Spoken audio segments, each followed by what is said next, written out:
non imitatione sed propagazione. Non par imitation, mais par propagation. Donc, toute hypothèse de transmission par voie d'exemple, d'influence, d'entraînement est hérétique, c'est inconciliable avec la définition du Concile de Trente.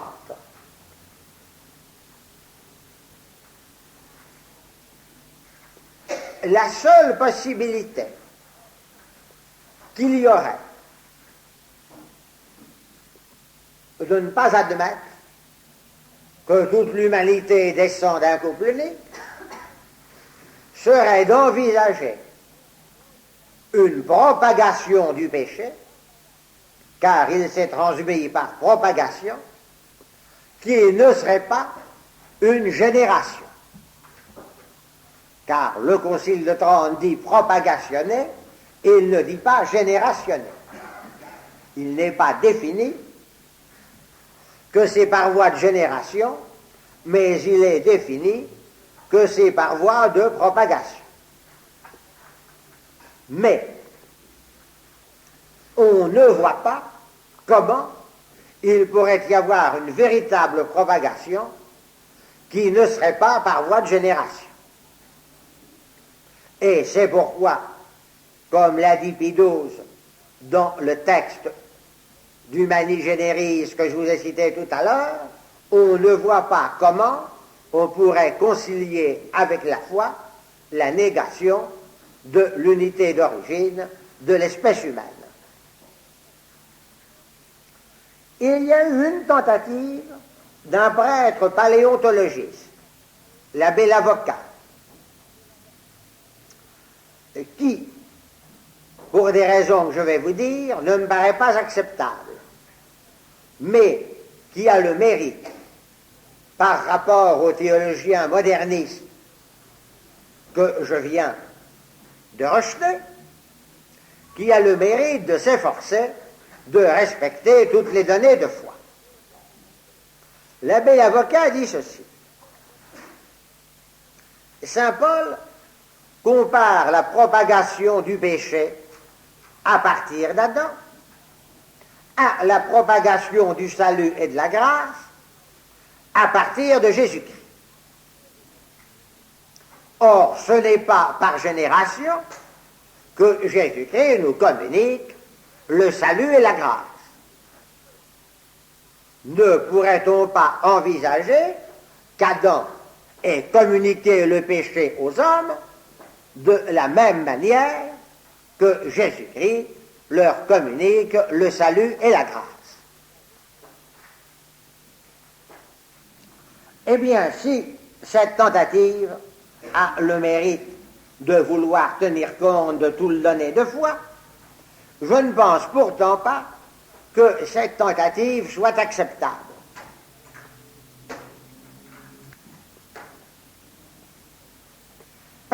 C'est parce que Jésus-Christ est Dieu qu'il peut agir à l'intérieur même de l'être humain en lui communiquant le salut et la grâce.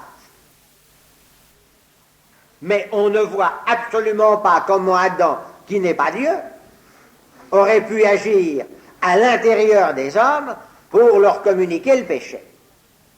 Donc cette hypothèse ne me paraît pas acceptable.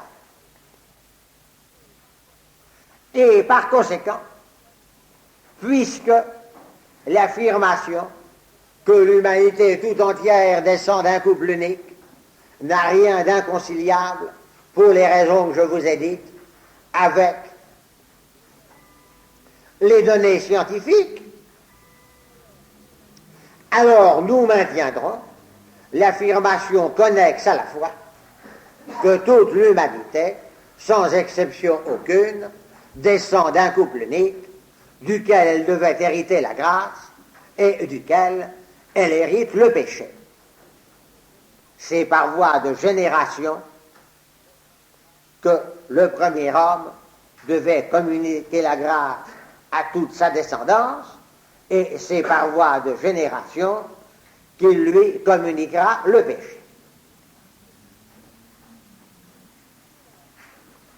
Alors, ceci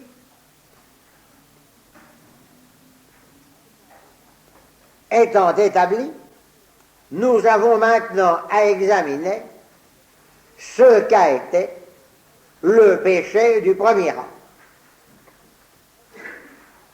Je vous ai dit tout à l'heure que dans l'état où Dieu l'avait mis, il ne pouvait pas pécher par entraînement des passions. Il ne pouvait pécher comme les démons que par malice de l'esprit, que par orgueil. Donc, le péché du premier couple humain a été un péché pareil à celui des démons. Et d'ailleurs, à l'instigation des démons, ils ont refusé la vie surnaturelle de la grâce. Ils l'ont refusé pour le même motif de naturalisme, c'est-à-dire qu'ils n'ont voulu que leur nature humaine, tout trouver en elle et tout tirer d'elle, et ne pas recevoir un don de Dieu dépassant leur nature humaine. Et cela, parce qu'ils ont mis toute leur complaisance dans la haute perfection de leur nature humaine, au point de ne vouloir qu'elle, tout trouver en elle, tout tirer d'elle, et donc au point de refuser ce qui ne vient pas d'elle, comme le don de la vie surnaturelle. Et la raison de ce naturalisme, c'est encore l'orgueil, la volonté d'indépendance absolue.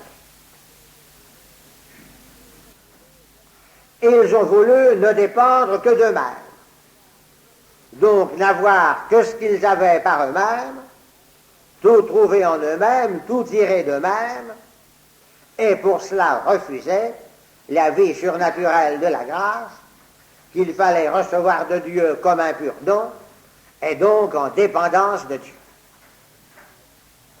C'est toujours la même attitude, je ne veux rien recevoir de personne, parce que je ne veux rien devoir à personne, je ne veux que ce que j'ai par moi-même, pour tout trouver en moi-même et tout tirer de moi-même et ne rien voir qu'à moi-même.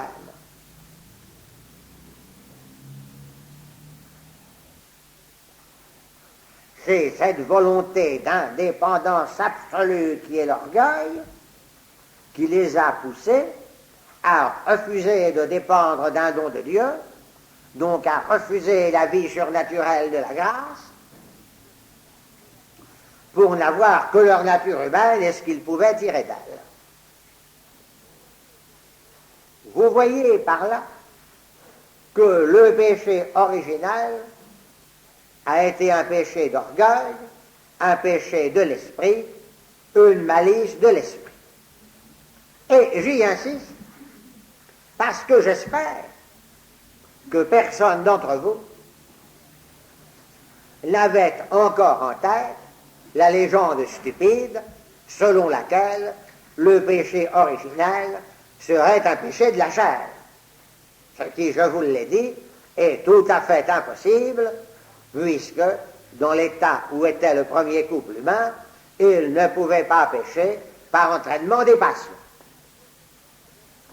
Ce qu'il y a de plus stupide, mais qui donne lieu aux plus grotesques plaisanteries, c'est la légende qui présente le péché original comme une union sexuelle entre Adam et Ève.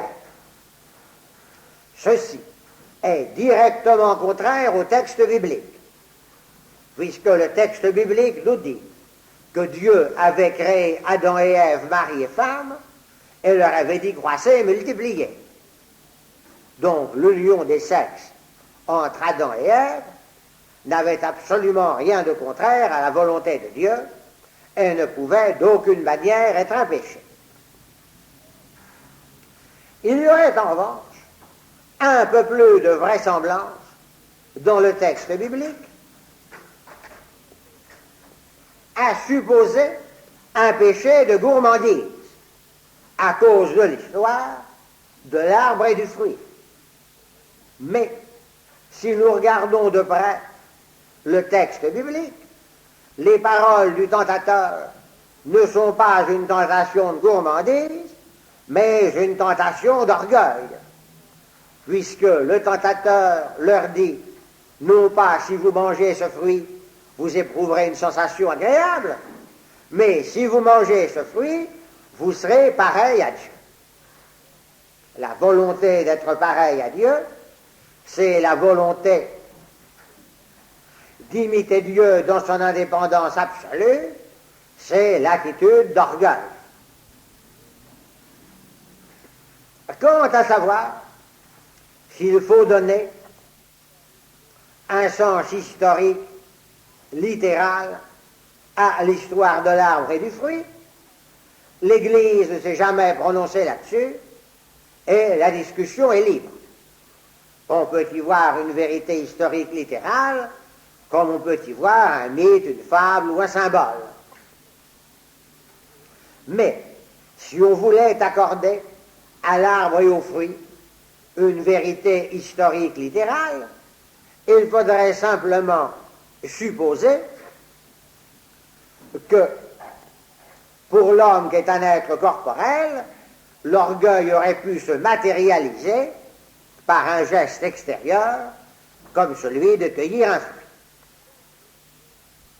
Quant au nom d'arbre de la science du bien et du mal que nous trouvons dans le texte biblique, que signifie-t-il? Il ne s'agit évidemment pas de la science théorique du bien et du mal qui est la morale, mais il s'agit de l'expérience vécue du mal comme du bien en pratiquant l'un comme l'autre. Et ceci est extraordinairement illustré à notre époque par toute l'œuvre littéraire d'André Gide. Toute l'attitude d'André Gide, c'est de revendiquer, de faire l'expérience de tout, du mal comme du bien, sans connaître aucune limite à notre liberté. À l'erreur qui considère le péché original comme un péché de la chair, on pourrait rattacher l'erreur à laquelle je me suis attaqué tout à l'heure de considérer le péché original comme une résistance de la chair à l'esprit ou comme une révolte de la chair contre l'esprit. Je vous ai dit pourquoi on ne pouvait pas admettre cela. Il n'y a pas de péché dans la chair qui n'a pas de liberté ni de responsabilité. Il n'y a de péché que dans l'esprit qui possède la liberté. La présence de la chair et de l'animalité en nous n'est pas un mal, c'est quelque chose de constitutif de notre nature humaine et qui est l'œuvre de Dieu. Donc qu'il soit bien net dans nos esprits que le péché original n'est pas révolte de la chair contre l'esprit, mais qu'il est révolte de l'esprit humain contre Dieu. C'est un péché qui est dans l'esprit humain, se révoltant contre Dieu en refusant la vie surnaturelle de la grâce. Alors voilà donc ce qu'a été le péché du premier couple humain. Je passe maintenant aux conséquences pour nous. Eh bien, après le péché qui les a privés de la vie surnaturelle de la grâce,